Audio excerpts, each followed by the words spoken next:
అదేవిధంగా టీడీపీ హయాంలో ఎత్తు ఎప్పుడు కూడా 45.72కే కన్ఫర్మ్ అయ్యేది అధ్యక్ష. కానీ వైసీపీ హయాంలో 41.15 మీటర్లకే కన్ఫర్మ్ అయినటువంటి పరిస్థితి అధ్యక్ష.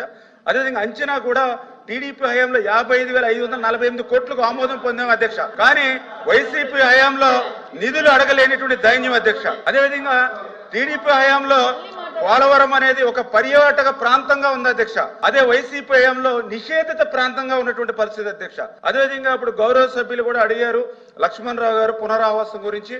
వాస్తవం అధ్యక్ష, ఎందుకంటే పోలవరం ప్రాజెక్టు నిర్మాణం ఎంత ముఖ్యమో ఆ నిర్మాణానికి ఏదైతే తమ విలువైన భూములు ఇళ్లను కోల్పోయి సహకరించినటువంటి నిర్వాసితులు ఎవరైతే ఉన్నారో వాళ్ళని ఆదుకోవాల్సిన బాధ్యత మానవత్వం. ఎందుకంటే ఈ రాష్ట్రం కోసం ఈ రైతాంగం కోసం తాము త్యాగం చేసిన నిర్వాసితులు కూడా గుర్తుపెట్టుకోవాలని ఆ రోజు తెలుగుదేశం ప్రభుత్వ హయాంలో 4,144 కోట్లు కాలనీలకి నిర్మాణం గాని ముంపు బాధితులకు ఇచ్చాం అధ్యక్ష.